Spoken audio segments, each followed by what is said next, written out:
सतनाम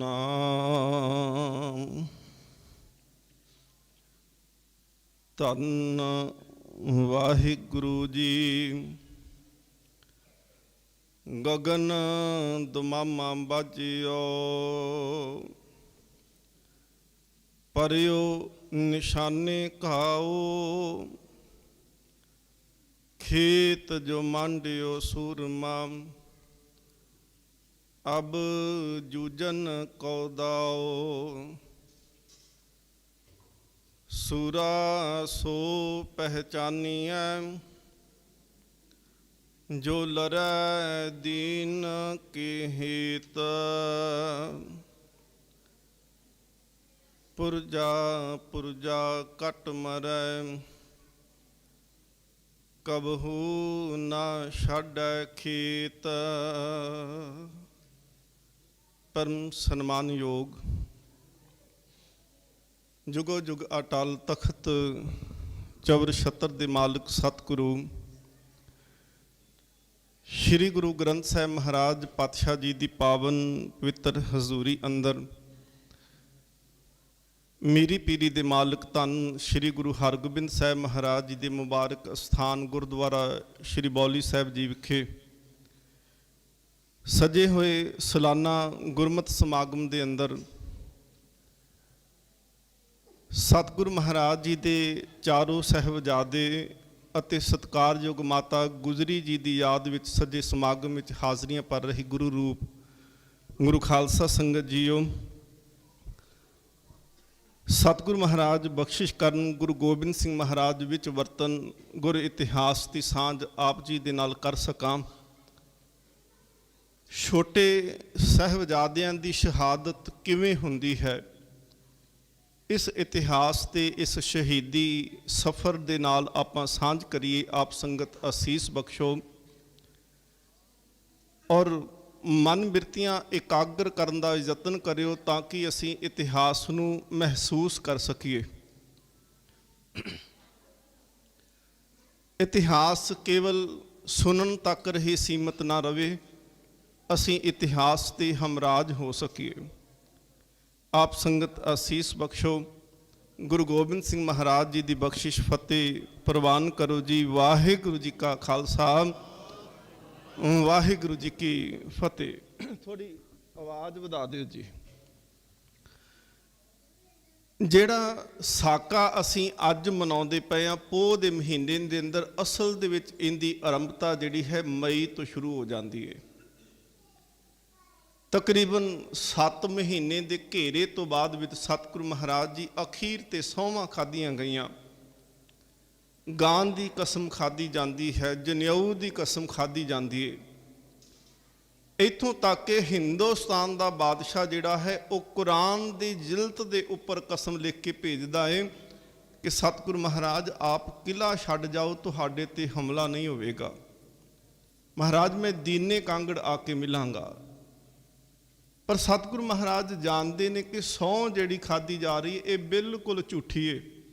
पर महाराज ने केवल धर्म ग्रंथ की इज्जत रखने वास्ते महाराज ने वो किले नूं छड्डण दा इरादा बनाया। किला छड्डण तो पहलों सतगुरु सच्चे पातशाह महाराज जिस अस्थान ते गुरु तेग बहादुर महाराज जी के सीस का संस्कार हुंदा है, उनकी सेवा गुरबख्श उदासी नूं दिंदे आ। जिन्ना धन उस वेले किले दे विच मौजूद सी, सतगुरु महाराज ने उन्होंने सतलुज दे विच प्रवाह कर दिता। जितने कीमती बस्तर उत्थे मौजूद सी, सतगुरु महाराज ने उन्होंने अगन भेंट कर दिता। जिन्ने कीमती भांडे बर्तन उत्थे मौजूद सी, महाराज ने टोए पटा करके उन्होंने जमीन दे विच दब दिता। 6 ते 7 पोह की दरम्यानी रात नूं सतगुरु महाराज पातशाह जी हथाड़ दियां पगडंडियां सीधे रस्ते थाने नहीं, हथाड़ दियां पगडंडियां दे राही महाराज जी ने किला छड्डिया है। जोगी अल्लाह यार खां लिखदा है कि तारों की शान सतगुरु किले से रवां हुए, तारियां दी शाएं हड्ड चीरवीं ठंडे। मींह भी पैंदा पिया है, बस्तर भी गिले हुंदे पए ने ते पता है सामने जाना किस पासे ये भी पता नहीं है। काफले के रूप दे विच सब तो अगे सतगुरु महाराज ते महाराज जी दे नाल सिंह ने, 5 प्यारे ने। ਵਿਚਕਾਰ ਮਹਿਲ ਮਾਤਾ ਗੁਜਰੀ ਜੀ ਛੋਟੇ ਸਾਹਿਬਜ਼ਾਦੇ ਨੇ, ਤੇ ਪਿਛਲੇ ਪਾਸੇ ਬਾਬਾ ਅਜੀਤ ਸਿੰਘ, ਬਾਬਾ ਜੁਝਾਰ ਸਿੰਘ, ਭਾਈ ਜੀਵਨ ਸਿੰਘ, ਬਾਬਾ ਬੁੱਢਾ ਸਿੰਘ, ਭਾਈ ਬਚਿੱਤਰ ਸਿੰਘ ਇਤਿਆਦਿ ਪਿਛਲੇ ਕਾਫਲੇ ਦੇ ਨਾਲ ਚੱਲਦੇ ਪਏ ਆ। ਪਹਿਲਾ ਪੜਾਅ ਸਤਿਗੁਰੂ ਮਹਾਰਾਜ ਜੀ ਨੇ ਕੀਰਤਪੁਰ ਸਾਹਿਬ ਕੀਤਾ, ਮਹਾਰਾਜ ਜਲ ਛਕਦੇ ਉੱਥੇ। ਉਸ ਤੋਂ ਬਾਅਦ ਵਿੱਚ 7 ਪੋਹ ਦਾ ਜਿਹੜਾ ਅੰਮ੍ਰਿਤ ਵੇਲਾ ਹੈ, ਮਹਾਰਾਜ ਉਸ ਵੇਲੇ ਸਰਸਾਂ ਦੇ ਕੰਢੇ ਤੇ ਆ।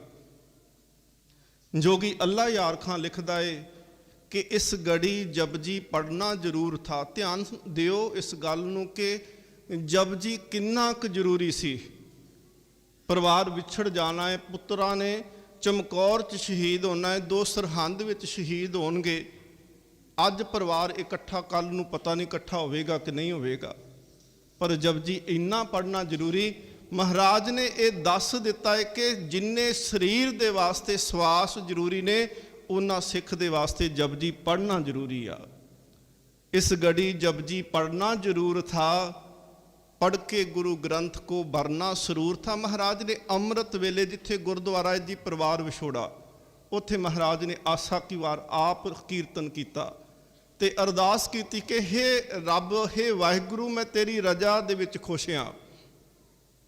ਸੱਚੇ ਪਾਤਸ਼ਾਹ ਮਹਾਰਾਜ ਅੰਮ੍ਰਿਤ ਵੇਲੇ ਫਿਰ ਉੱਥੇ ਪਰਿਵਾਰ ਨੇ ਜਦੋਂ ਸਰਸਾਂ ਨੂੰ ਪਾਰ ਕਰਨਾ ਕੀਤਾ, ਸਰਸਾਂ ਦੇ ਵਿੱਚ ਹੜ੍ਹ ਆਇਆ, 200 ਤੋਂ ਜ਼ਿਆਦਾ ਸਿੰਘ ਸਰਸਾਂ ਦੀ ਭੇਟ ਚੜ੍ਹ ਗਿਆ।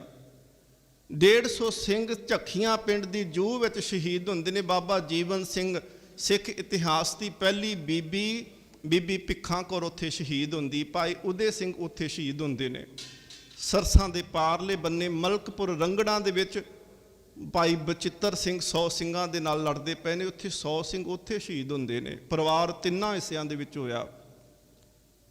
ਹੁਣ ਇਹ ਸ਼ਹਾਦਤ ਦਾ ਕਾਫਲਾ ਜਿਹੜਾ ਹੈ ਇਹ 2 ਪਾਸਿਆਂ ਨੂੰ ਚੱਲਿਆ। ਮਾਤਾ ਸਾਹਿਬ ਕੌਰ, ਮਾਤਾ ਸੁੰਦਰ ਕੌਰ ਭਾਈ ਮਨੀ ਸਿੰਘ ਜੀ ਦੇ ਨਾਲ ਸੀ, ਤੇ ਉਹ ਉੱਥੋਂ ਰੋਪੜ ਹਰਿਦੁਆਰ ਤੋਂ ਹੁੰਦਿਆਂ ਦਿੱਲੀ ਤੱਕ ਪਹੁੰਚਦੇ ਆ। ਸਤਿਗੁਰੂ ਮਹਾਰਾਜ 5 ਪਿਆਰੇ, ਦੋਨੋਂ ਵੱਡੇ ਪੁੱਤਰ ਤੇ 40 ਕੁ ਕਰੀਬ ਜਿਹੜੇ ਸਿੰਘ ਸੀ, ਇਹ ਸਤਿਗੁਰੂ ਮਹਾਰਾਜ ਜੀ ਦੇ ਨਾਲ ਸਰਸਾਂ ਪਾਰ ਕਰਕੇ ਰੋਪੜ, ਕੋਟਲਾ, ਨਿਹੰਗ ਖਾਂ, ਮਨੀ ਮਾਂਜਰਾ, ਬੂਰ ਮਾਂਜਰਾ ਤੋਂ ਹੁੰਦਿਆਂ ਹੋਇਆਂ ਮਹਾਰਾਜ ਚਮਕੌਰ ਦੀ ਗੜੀ ਵਿੱਚ ਪਹੁੰਚਦੇ ਆ। ਚਮਕੌਰ ਦੀ ਗੜੀ ਦੇ ਸਫ਼ਰ ਨਾਲ ਨਹੀਂ, ਆਪਾਂ ਮਾਤਾ ਜੀ ਦੇ ਸਫ਼ਰ ਦੇ ਨਾਲ ਅੱਜ ਤੁਰਾਂਗੇ। ਜਿਹੜਾ ਦੂਸਰਾ ਪਰਿਵਾਰ ਦਾ ਹਿੱਸਾ ਆਇਆ, ਉਹਦੇ ਵਿੱਚ ਇੱਕ ਘੋੜੇ ਤੇ ਮਾਤਾ ਗੁਜਰ ਕੌਰ ਦੀ ਸਵਾਰ ਨੇ, ਤੇ ਘੋੜੇ ਦੇ ਅਗਲੇ ਪਾਸੇ ਮਾਤਾ ਜੀ ਦੇ ਬਾਬਾ ਫਤਿਹ ਸਿੰਘ ਬੈਠਾ ਹੈ, ਪਿਛਲੇ ਪਾਸੇ ਬਾਬਾ ਜੋਰਾਵਰ ਸਿੰਘ ਬੈਠਾ। ਜਦੋਂ ਸਰਸਾਂ ਪਾਰ ਕੀਤੀ ਤੇ ਸਰਸਾਂ ਪਾਰ ਕਰਦਿਆਂ ਪਾਣੀ ਇੰਨਾ ਤੇਜ਼ ਸੀ ਕਿ ਚੌਂਤੇ ਵਾਲੇ ਪਾਸੇ ਰੋੜ ਕੇ ਲੈ ਕੇ ਗਿਆ। ਮਾਤਾ ਜੀ ਨੇ 7 ਪੋਹ ਦਾ ਸਾਰਾ ਦਿਨ ਜਿਹੜਾ ਸੀ ਉਹ ਸਰਸਾਂ ਦੇ ਕੰਢੇ ਤੇ ਬਤੀਤ ਕੀਤਾ ਸੀ। ਕੱਪੜੇ ਵੀ ਗਿੱਲੇ ਹੋ ਚੁੱਕੇ ਸੀ ਪਾਣੀ ਦੇ ਨਾਲ, ਸਰਸਾਂ ਦੇ ਨਾਲ। ਮਾਤਾ ਜੀ ਉਡੀਕ ਕਰਦੇ ਪਏ ਸੀ ਕਿ ਸ਼ਾਇਦ ਕੋਈ ਪਿੱਛੋਂ ਪਰਤ ਕੇ ਕੋਈ ਹੋਰ ਸਿੰਘ ਆਵੇਗਾ ਤੇ ਸਾਨੂੰ ਨਾਲ ਲੈ ਕੇ ਜਾਣਗੇ। ਉੱਥੇ ਜੋਗੀ ਅੱਲਾ ਯਾਰ ਖਾਂ ਲਿਖਦਾ ਹੈ कि दादी से बोले सिपाही अपने किधर गए, दादी से बोले अपने सिपाही किधर गए, दरिया पे छोड़ के राही किधर गए, तड़फा के हाय सूरते माही किधर गए, अब्बा बगा के लश्कर शाही किधर गए, भाई भी भूल गए हमें शौके जंग में, अपना ख्याल तक नहीं यौके तुफंग में। ਕਹਿੰਦੇ ਭਰਾ ਜੰਗ ਦੇ ਵਿੱਚ ਇੰਨਾ ਕਰੁੱਝ ਗਏ ਕਿ ਸਾਡਾ ਚੇਤਾ ਭੁੱਲ ਗਿਆ। ਪਿਤਾ ਜੀ ਲਸ਼ਕਰ ਸ਼ਾਹੀ ਨੂੰ ਭਜਾ ਕਰਕੇ ਉਹ ਕਿਸ ਪਾਸੇ ਚਲੇ ਗਏ। ਪਰ ਦੇਖੋ ਸਿੱਖੀ ਜਿਹੜੀ ਹੈ, ਜਿੱਤ ਜਿਹੜੀ ਹੈ ਸਿੱਖਾਂ ਦੇ ਖੂਨ ਦੇ ਅੰਦਰ ਹੈ, ਗੁਰੂ ਦੇ ਪੁੱਤਰਾਂ ਦੇ ਅੰਦਰ ਹੈ। ਉਹ ਗੱਲਾਂ ਆਪਸ ਦੇ ਵਿੱਚ ਕਰਦਿਆਂ ਆਖਦੇ ਨੇ ਕਿ ਜਬ ਰਨ ਅਜੀਤ ਜੀਤ ਕਰ ਤਸ਼ਰੀਫ ਲਾਏਂਗੇ, ਕਿ ਉਹਨਾਂ ਨੂੰ ਪਤਾ ਸਾਡਾ ਵੀਰ ਕਦੀ ਹਾਰ ਨਹੀਂ ਸਕਦਾ, ਨਾ ਸਾਡਾ ਪਿਤਾ ਹਾਰ ਸਕਦਾ ਹੈ, ਨਾ ਸਾਡੇ ਭਰਾ ਹਾਰ ਸਕਦੇ ਆ। ਤੇ ਦੇਖੋ ਛੋਟੇ 5 ਸਾਲ ਤੇ 7 ਸਾਲ ਦੇ ਉਹ ਬਾਬੇ ਨੇ ਜਿਨ੍ਹਾਂ ਦਾ ਅੱਜ ਸ਼ਹੀਦੀ ਦਿਹਾੜਾ। ਤੁਸੀਂ ਸੱਚੀ ਗੱਲ, ਜੇ ਤੁਸੀਂ ਕਰਮਾਂ ਵਾਲੇ ਜੇ ਜਿਹੜੇ ਅੱਜ ਇਸ ਸਮਾਗਮ ਦੇ ਵਿੱਚ ਬੈਠੇ ਹੋ, ਜਿਹੜੇ ਉੱਥੇ ਸਰਹੰਦ ਨਹੀਂ ਜਾ ਸਕੇ, ਘੱਟ ਤੋਂ ਘੱਟ ਇੱਥੇ ਤਾਂ ਉਹਨਾਂ ਦੀ ਯਾਦ ਵਿੱਚ ਬੈਠੇ ਆ ਨਾ। ਉਹ ਆਪਸ ਦੇ ਵਿੱਚ ਦੋਨੋਂ ਸਾਹਿਬਜ਼ਾਦੇ ਗੱਲਾਂ ਕਰਦੇ ਨੇ ਕਿ ਦਾਦੀ ਨੂੰ ਪੁੱਛਦੇ ਪਏ ਨੇ ਕਿ ਕਿੱਥੇ ਚਲੇ ਗਏ ਵੀਰ ਜੀ, ਕਿੱਥੇ ਸਿਪਾਹੀ ਚਲੇ ਗਏ, ਗੁਰੂ ਪਿਤਾ ਨਹੀਂ ਦਿਸਦੇ, ਮਾਤਾ ਜੀ ਨਹੀਂ ਦਿਸਦੇ। पर यकीन है कि जब रन अजीत जीत कर तशरीफ लाएंगे, अब्बा के साथ जिस घड़ी जुझार आएंगे, पिता कभी माता कभी भाई मनाएंगे पर हम नहीं मानेंगे। कहते जो जित के आउणगे ना गुरु गोबिंद सिंह महाराज, अजीत वीरा जित के आएगा, जुझार जित के आएगा, फिर वो आके सानू गले दे नाल बार बार लगाउणगे। गले लगा के हमको वो कहेंगे बार बार, मान जाओ पर हम नहीं मानेंगे ये निहार, पर असी नहीं मनांगे। फिर दोनों भरा आपस दे विच की आखदे आ, वो कहंदे ने कि इकरार लेंगे हर किसी से। इकरार दे अर्थ हुंदे ने कि वादा कवांगे जी, वादा करो साडे नाल पहलो फिर मनांगे। इकरार लेंगे हर किसी से, बुलाना ना फिर कभी, बारे दिगर छोड़ के सताना ना फिर कभी, हमको यूं छोड़ के रुलाना ना फिर कभी, कह देते हैं हमको यूं तड़फाना ना फिर कभी। कहंदे इकरार लवांगे कि सानू छड्ड के ना जाओ कदी, उन्हें तुसीं छड्ड के जांदे हो ते साडे अथरू डिगदे ने, असीं रोंदे पए आ कि तुसीं कदों आओगे। भावें वो चलो कवि दे ख्याल कह सकते, पर चौवां भरावां दे अंदर प्यार इन्ना कि एक दूसरे तो बगैर कदी एक दिन भी नहीं कढ़िया। सारा दिन सतपोह दा सरसां दे कंढे ते बतीत होया।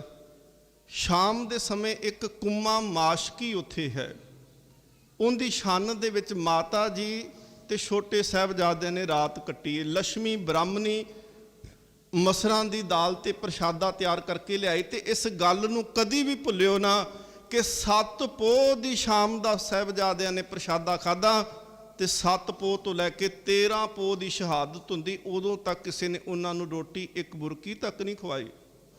साडे बच्चे छोटे 5-7 साल दे बच्चों नूं गोद विच बिठा के जिहड़ा ध्यान दे के सोचिओ कि साडे बच्चे तां 2-4 घंटे भी नहीं ना कढदे, वो भुख दे नाल तड़फ उठदे ने। अते साडे मन दे विच भी हुंदी है कि बच्चे नूं भुखा नहीं रहन देना।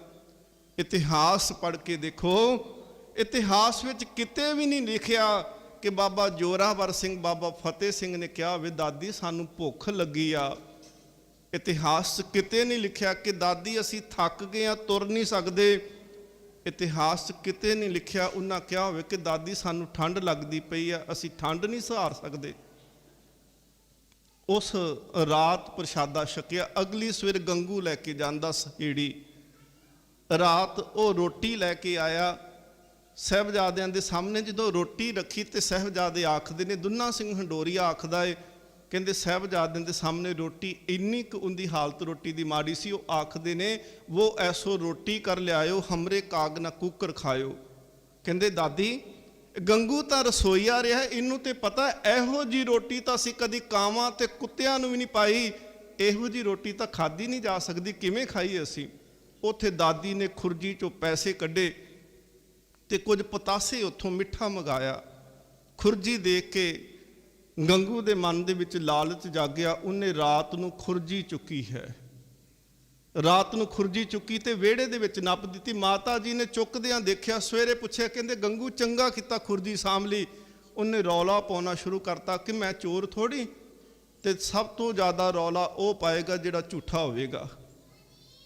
गंगू उन्हें जा करके मुरिंडे जानी खां ते मानी खां जिहड़े कुतवाल ने उन्हां नूं शिकायत कीती, ते कुतवाल जिहड़े सी वो फड़न वास्ते जदों आए, मात गुजरी बांध दीनी तोमर कपड़ा चाड़ दीनी। तोमर कपड़ा कहंदे ने मिर्चां वाला एक नकाब माता जी दे चेहरे ते पा दिता गया, ते रस्सी दे नाल माता गुजरी जी दे हत्थ बन दिते गए। दोनों साहबजादियां नूं बोरियां दे विच पा के बन दिता गया। घोड़ियां दे उत्ते लद के उन्हां नूं मुरिंडे दी कोतवाली दे विच लैके जांदे आ। ये 9 पोह दा दिन आ। 9 पोह 8 पोह दी रात ते 9 पोह दा दिन जिहड़ा सी, ये सतगुरु महाराज जी दे लाला ने गंगू दे घरे बताया। ते 9 पोह दी जिहड़ी रात पैंदी आ वो साहबजादियां दी कोतवाली दे विच लंघदी आ। अगली सवेर हुंदी है जानी खां ते मानी खां 10 पोह दा दिन जिहड़ा है, उस दिन छोटे साहबजादे ते माता गुजरी नूं सरहंद दे नवाब दे कोल लैके जांदे आ। ਜਾਂਦਿਆਂ ਕੀ ਦੇਖਦੇ ਨੇ ਵਜ਼ੀਰ ਖਾਂ ਸਿਰ ਤੇ ਹੱਥ ਰੱਖ ਕੇ ਬੈਠਾ। ਜਾਨੀ ਖਾਂ ਤੇ ਮਾਨੀ ਖਾਂ ਆਖਦੇ ਨੇ ਨਵਾਬ ਸਾਹਿਬ ਖੁਸ਼ਖਬਰੀ ਏ। ਉਹ ਕਹਿੰਦੇ ਕਾਹਦੀ ਖੁਸ਼ਖਬਰੀ? 10 ਲੱਖ ਫੌਜ ਘੇਰਾ ਪਾ ਕੇ ਬੈਠੀ ਸੀ, ਨਾ ਗੁਰੂ ਗੋਬਿੰਦ ਸਿੰਘ ਨੂੰ ਅਸੀਂ ਫੜ ਸਕੇ ਨਾ ਕਤਲ ਕਰ ਸਕੇ। ਕਹਿੰਦੇ ਕਾਹਦੀ ਖੁਸ਼ਖਬਰੀ? ਕਹਿੰਦੇ ਖੁਸ਼ਖਬਰੀ ਇਹ ਆ ਕਿ ਗੋਬਿੰਦ ਸਿੰਘ ਦੀ ਮਾਤਾ ਤੇ ਉਹਦੇ ਛੋਟੇ ਪੁੱਤਰ ਸਾਡੇ ਕਬਜ਼ੇ ਵਿੱਚ ਨੇ। ਵਜ਼ੀਰ ਖਾਨ ਦੇ ਚਿਹਰੇ ਦੇ ਉੱਤੇ ਖੁਸ਼ੀ ਆਈ। ਉਹਨੇ ਕਿਹਾ ਕਿ ਇਹਨਾਂ ਨੂੰ ਠੰਡੇ ਬੁਰਜ ਦੇ ਵਿੱਚ ਰੱਖੋ। ਠੰਡਾ ਬੁਰਜ ਇਸ ਕਰਕੇ ਆਖਦੇ ਸੀ ਕਿ ਜੇਠ ਹਾੜ ਦੀ ਗਰਮੀ ਦੇ ਵਿੱਚ ਵੀ ਉੱਥੇ ਠੰਡੀ ਹਵਾ ਹੁੰਦੀ ਸੀ। ਤੁਸੀਂ ਆਪ ਦੇਖ ਲਓ ਕਿ ਜੇਠ ਹਾੜ ਦੀਆਂ ਗਰਮ ਹਵਾਵਾਂ ਦੇ ਵਿੱਚ ਵੀ ਉੱਥੇ ਠੰਡੇ ਬੁਰਜ ਵਿੱਚ ਠੰਡੀਆਂ ਹਵਾ ਆਉਂਦੀਆਂ ਸੀ। ਤੇ ਜਦੋਂ ਪੋਹ ਦਾ ਮਹੀਨਾ ਹੋਵੇਗਾ ਉਦੋਂ ਕਿੰਨੀ ਠੰਡ ਹੋਵੇਗੀ। ਇਹ ਵੀ ਇੱਕ ਤਸੀਹਾ ਹੈ ਕਿ ਬੱਚਿਆਂ ਨੂੰ ਜ਼ਿਆਦਾ ਠੰਡ ਲੱਗਦੀ ਹੈ, ਬਜ਼ੁਰਗਾਂ ਨੂੰ ਜ਼ਿਆਦਾ ਠੰਡ ਲੱਗਦੀ। 5 ਤੇ 7 ਸਾਲ ਦੇ ਸਾਹਿਬਜ਼ਾਦੇ ਨੇ ਤੇ 80 ਸਾਲ ਤੋਂ ਉੱਪਰ ਉਮਰ ਹੈ ਮਾਤਾ ਗੁਜਰੀ ਜੀ ਦੀ। ਦੋਨੋਂ ਹੀ ਉਹ ਨੇ ਜਿਨ੍ਹਾਂ ਨੂੰ ਜ਼ਿਆਦਾ ਠੰਡ ਨੁਕਸਾਨ ਕਰਦੀ ਹੈ। ਉਸ ਰਾਤ ਮਾਤਾ ਜੀ ਬਿਲਕੁਲ ਸੱਥਰ ਦੇ ਉੱਤੇ ਨੇ, ਕੋਈ ਕੱਪੜਾ ਨਹੀਂ ਸਰੀਰ ਦੇ ਉੱਤੇ, ਗਰਮ ਕੱਪੜਾ ਨਹੀਂ ਦਿੱਤਾ ਗਿਆ, ਕੋਈ ਰਜਾਈ ਕੋਈ ਕੰਬਲ ਨਹੀਂ ਦਿੱਤਾ ਗਿਆ, ਕੋਈ ਥੱਲੇ ਵਿਛਾਉਣ ਨੂੰ ਨਹੀਂ ਦਿੱਤਾ ਗਿਆ। 10 ਪੋਹ ਦੀ ਰਾਤ ਨੂੰ ਮਾਤਾ ਗੁਜਰੀ ਠੰਡੇ ਬੁਰਜ ਸੱਥਰ ਤੇ ਬੈਠੇ, ਜ਼ਮੀਨ ਤੇ ਬੈਠੇ ਰਾਤ ਗੁਜ਼ਾਰਦੇ ਨੇ। ਉਧਰੋਂ ਮਾਤਾ ਗੁਜਰੀ ਦਾ ਲਾਲ ਧੰਨ ਗੁਰੂ ਗੋਬਿੰਦ ਸਿੰਘ ਮਹਾਰਾਜ ਉਹ ਵੀ ਮਾਛੀਵਾੜੇ ਦੇ ਜ਼ਮੀਨ ਦੇ ਉੱਤੇ ਟਿੰਡ ਦਾ ਸਰਾਣਾ ਲੈ ਕੇ ਰਾਤ ਕੱਟਦਾ ਪਿਆ ਹੈ। ਇੱਕ ਪਾਸੇ ਮਾਂ ਤੇ ਪੁੱਤਰ ਸੁੱਤੇ ਨੇ ਠੰਡੇ ਬੁਰਜ ਦੇ ਅੰਦਰ, ਦੂਸਰੇ ਪਾਸੇ ਪਿਤਾ ਗੁਰੂ ਗੋਬਿੰਦ ਸਿੰਘ ਮਹਾਰਾਜ ਉਹ ਸੱਥਰ ਤੇ ਲੇਟੇ ਨੇ। ਮਾਤਾ ਗੁਜਰੀ ਬਾਰ-ਬਾਰ ਆਪਣੇ ਪੋਤਰਿਆਂ ਦੇ ਮੂੰਹ ਨੂੰ ਆਪਣੇ ਮੂੰਹ ਦੀ ਹਵਾ ਦੇ ਨਾਲ ਸੇਕ ਦਿੰਦੀ ਹੈ। ਹਵਾ ਇੰਨੀ ਕੁ ਠੰਡੀ ਆ ਕਿ ਸਾਹਿਬਜ਼ਾਦਿਆਂ ਦੀਆਂ ਨੱਕ ਦੀਆਂ ਕਰੁੰਬਲਾਂ ਨੀਲੀਆਂ ਹੁੰਦੀਆਂ ਪਈਆਂ ਨੇ, ਬੁੱਲ ਨੀਲੇ ਹੁੰਦੇ ਪਏ ਨੇ ਠੰਡ ਦੇ ਨਾਲ। ਸਾਰੀ ਰਾਤ ਠੰਡ ਵਿੱਚ ਲੰਘੀ। ਸਵੇਰ ਹੁੰਦੀ ਹੈ, ਸਿਪਾਹੀ ਉਹ ਪਹੁੰਚਦੇ ਨੇ ਤੇ ਉਹ ਆਖਦੇ ਨੇ ਕਿ ਬੱਚਿਆਂ ਨੂੰ ਕਚਹਿਰੀ ਦੇ ਵਿੱਚ ਲੈ ਕੇ ਜਾਣਾ ਹੈ। ਛੋਟੇ ਸਾਹਿਬਜ਼ਾਦੇ ਨੂੰ ਕਚਹਿਰੀ ਵਿੱਚ ਪੇਸ਼ੀ। ਮਾਤਾ ਜੀ ਕਹਿੰਦੇ ਇਹਨਾਂ ਦਾ ਕੀ ਕਸੂਰ? ਕਹਿੰਦੇ ਨੇ ਜੀ ਹੁਕਮ ਹੋਇਆ ਹੈ ਇਹਨਾਂ ਨੂੰ ਲੈ ਕੇ ਜਾਣਾ ਹੈ। ਛੋਟੇ ਸਾਹਿਬਜ਼ਾਦਿਆਂ ਨੂੰ ਕਚਹਿਰੀ ਵਿੱਚ ਲਿਜਾਂਦਿਆਂ ਹੋਇਆਂ ਬਾਰ-ਬਾਰ ਜਿਹੜਾ ਉਹਨਾਂ ਨੂੰ ਕਿਹਾ ਗਿਆ ਕਿ ਜਾ ਕੇ ਨਵਾਬ ਨੂੰ ਸਲਾਮ ਕਰਿਓ। ਜਾਂਦਿਆਂ ਕਚਹਿਰੀ ਦਾ ਵੱਡਾ ਦਰਵਾਜ਼ਾ ਬੰਦ ਕੀਤਾ ਤੇ ਛੋਟਾ ਬੂਹਾ ਖੋਲ੍ਹਿਆ, ਛੋਟੀ ਖਿੜਕੀ ਖੋਲ੍ਹੀ। ਅੱਜ ਵੀ ਦੇਖੋ ਜਿੱਥੇ ਬਹੁਤੀਆਂ ਖਾਨਗਾਹਾਂ ਹੋਣਗੀਆਂ ਨਾ, ਬਹੁਤੀਆਂ ਖਾਨਗਾਹਾਂ ਜਿੱਥੇ ਹੋਣਗੀਆਂ ਉੱਥੇ ਦਰਵਾਜ਼ੇ ਛੋਟੇ ਹੋਣਗੇ ਕਿ ਕੋਈ ਝੁੱਕ ਕੇ ਲੰਘੇ। ਆਦਤ ਪਾਉਂਦੇ ਨੇ ਕਿ ਕਬਰਾਂ ਦੇ ਅੱਗੇ ਝੁੱਕ ਕੇ ਚਲੇ ਜਾਣਾ ਚਾਹੀਦਾ ਹੈ। ਇਤਿਹਾਸ ਪੜ੍ਹ ਕੇ ਦੇਖੋ, ਗੁਰੂ ਨਾਨਕ ਦੇਵ ਮਹਾਰਾਜ ਨੇ ਕਿਸੇ ਨੂੰ ਨਹੀਂ ਝੁਕਾਇਆ, ਪਰ ਸਤਿਗੁਰੂ ਮਹਾਰਾਜ ਜੀ ਦੇ ਸ਼ਬਦ ਨੇ ਸਾਰੀ ਦੁਨੀਆ ਨੂੰ ਗੁਰੂ ਨਾਨਕ ਦੇ ਚਰਨਾਂ ਵਿੱਚ ਝੁਕਾ ਦਿੱਤਾ। ਸਾਹਿਬਜ਼ਾਦਿਆਂ ਨੇ ਦੇਖਿਆ ਬਾਰੀ ਖੁੱਲੀ ਤੇ ਦਰਵਾਜ਼ਾ ਬੰਦ। ਇਸ਼ਾਰੇ ਦੇ ਵਿੱਚ ਦੋਨਾਂ ਨੇ ਇੱਕ ਦੂਸਰੇ ਨਾਲ ਗੱਲ ਕੀਤੀ। ਸਾਹਿਬਜ਼ਾਦਿਆਂ ਨੇ ਆਪਣੇ ਸੱਜੇ ਪੈਰ ਬੂਹੇ ਦੇ ਅੰਦਰ ਕਰਕੇ, ਜਦੋਂ ਉਹ ਚਾਹੁੰਦੇ ਸੀ ਅਸਲ 'ਚ ਦਰਬਾਰ ਦੇ ਵਿੱਚ, ਕਿ ਉਹ ਚਾਹੁੰਦੇ ਸੀ ਕਿ ਦਰਬਾਰ ਦੇ ਵਿੱਚ ਇਹ ਸਾਹਿਬਜ਼ਾਦੇ ਜਾਵਨ, ਭਾਵੇਂ ਕਿਸੇ ਤਰ੍ਹਾਂ ਵੀ ਸਿਰ ਝੁਕੇ, ਅਸੀਂ ਹੱਸ ਕੇ ਕਵਾਂਗੇ ਨਵਾਬ ਸਾਹਿਬ ਤੁਹਾਡੇ ਅੱਗੇ ਗੁਰੂ ਦੇ ਪੁੱਤਰ ਝੁਕ ਗਏ ਨੇ। ਪਰ ਸਾਹਿਬਜ਼ਾਦੇ ਨੇ ਝੁਕੇ ਨਹੀਂ, ਉਹਨਾਂ ਨੇ ਪੈਰ ਅੱਗੇ ਕੀਤੇ। ਭਰੇ ਦਰਬਾਰ ਦੇ ਵਿੱਚ ਪਹੁੰਚ ਕੇ ਦੇਖੋ ਕੋਈ ਵੀ ਸਿੱਖ ਨਹੀਂ, ਕੋਈ ਵੀ ਹਮਦਰਦ ਨਹੀਂ, ਸਾਰੇ ਹੀ ਮੁਤਸਬੀ ਲੋਕ ਉੱਥੇ ਬੈਠੇ ਆ। ਪਰ ਭਰੇ ਦਰਬਾਰ ਦੇ ਵਿੱਚ ਸਾਹਿਬਜ਼ਾਦਿਆਂ ਦਾ ਦ੍ਰਿੜਤਾ ਜ਼ੁਰਤ ਦੇਖੋ। ਉਹ ਭਰੇ ਦਰਬਾਰ ਦੇ ਵਿੱਚ ਗਰਜਵੀਂ ਆਵਾਜ਼ ਵਿੱਚ ਆਖਦੇ ਆ, ਵਾਹਿਗੁਰੂ ਜੀ ਕਾ ਖਾਲਸਾ ਵਾਹਿਗੁਰੂ ਜੀ ਕੀ ਫਤਿਹ। ਤੇ ਸੁੱਚਾ ਆਨੰਦ ਆਖਦਾ ਹੈ, ਕਹਿੰਦੇ ਤੁਹਾਡੇ ਪਿਤਾ ਦਾ ਦਰਬਾਰ ਨਹੀਂ ਹੈ, ਝੁੱਕ ਕੇ ਸਲਾਮ ਕਰੋ। ਕਹਿੰਦੇ ਜਿਹੜਾ ਗੁਰੂ ਨਾਨਕ ਦੇ ਅੱਗੇ ਝੁਕ ਗਿਆ ਉਹ ਕਿਸੇ ਦੁਨਿਆਵੀ ਬਾਦਸ਼ਾਹ ਅੱਗੇ ਨਹੀਂ ਝੁਕਦਾ। ਜੋ ਗੁਰੂ ਨਾਨਕ ਅੱਗੇ ਝੁਕਿਆ ਉਹ ਕਿਸੇ ਦੁਨਿਆਵੀ ਬਾਦਸ਼ਾਹ ਅੱਗੇ ਨਹੀਂ ਝੁਕ ਸਕਦਾ। ਉੱਥੇ ਔਰ ਕਿਹਾ ਗਿਆ ਕਿ ਤੁਹਾਡਾ ਪਿਤਾ ਅਸੀਂ ਮਾਰ ਦਿੱਤਾ, ਆਨੰਦਪੁਰ ਉਜਾੜ ਦਿੱਤਾ। ਉਹ ਕਹਿੰਦੇ ਇਹ ਮੰਨਦੇ ਆ ਕਿ ਆਨੰਦਪੁਰ ਉਜੜ ਗਿਆ, ਅਸੀਂ ਫੇਰ ਵੀ ਵਸਾ ਲਾਂਗੇ, ਪਰ ਇਹ ਨਹੀਂ ਹੋ ਸਕਦਾ ਕਿ ਸਾਡੇ ਪਿਤਾ ਨੂੰ ਕੋਈ ਮਾਰ ਸਕਦਾ ਹੋਵੇ। ਇੰਨਾ ਭਰੋਸਾ ਹੈ। ਤੇ ਬਾਣੀ ਇਹ ਗੱਲ ਆਖਦੀ ਹੈ ਕਿ ਗੁਰੂ ਦਾ ਨਿਵਾਸਾ ਉੱਥੇ ਜਿੱਥੇ ਮੌਤ ਨਹੀਂ, ਜਿੱਥੇ ਦੁੱਖ ਨਹੀਂ, ਜਿੱਥੇ ਚਿੰਤਾ ਨਹੀਂ, ਜਿੱਥੇ ਝੋਰੇ ਨਹੀਂ। ਗੁਰੂ ਦਾ ਵਾਸਾ ਉੱਥੇ ਹੈ ਜਿੱਥੇ ਕੇਵਲ ਆਨੰਦ ਹੈ। ਉਸ ਦਿਨ ਬਹੁਤ ਡਰਾਵੇ ਵੀ ਦਿੱਤੇ ਗਏ। ਇਹ ਵੀ ਕਿਹਾ ਗਿਆ ਕਿ ਜੇ ਤਾਂ ਤੁਸੀਂ ਆ ਜਿੱਦ ਛੱਡ ਦਿਓ, ਆ ਰਾਤ ਠੰਡੀ ਬੁਰਜ ਵਿੱਚ ਗੁਜ਼ਰੀ ਏ, ਅੱਜ ਦੀ ਰਾਤ ਸੁੱਖਾਂ ਦੀ ਲੰਘ ਸਕਦੀ ਏ, ਮਹਿਲਾਂ ਵਿੱਚ ਲੰਘ ਸਕਦੀ ਏ। ਪਰ ਸਾਹਿਬਜ਼ਾਦੇ ਡੋਲੇ ਨਹੀਂ। ਉਹ ਸ਼ਾਮ ਨੂੰ ਵਾਪਸ ਠੰਡੇ ਬੁਰਜ ਵਿੱਚ ਆਏ।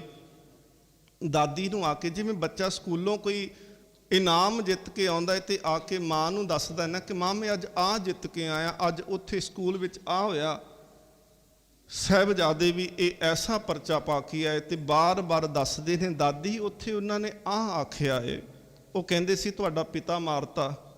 ਪਰ ਦਾਦੀ ਅਸੀਂ ਕਿਹਾ ਕਿ ਸਾਡਾ ਪਿਤਾ ਨੂੰ ਕੌਣ ਹੈ ਜਿਹੜਾ ਮਾਰ ਸਕਦਾ ਹੈ। ਉਹ ਰਾਤ ਠੰਡ ਵਿੱਚ ਗੁਜ਼ਰੀ। ਉਸ ਰਾਤ 12 ਪੋਹ ਦੀ ਜਿਹੜੀ ਰਾਤ ਹੈ, 11 ਤੇ 12 ਪੋਹ ਦੀ ਰਾਤ, ਬਾਬਾ ਮੋਤੀ ਰਾਮ ਮਹਿਰਾ ਨੇ ਉਹਨਾਂ ਨੇ ਦੁੱਧ ਦੀ ਸੇਵਾ ਕੀਤੀ ਹੈ।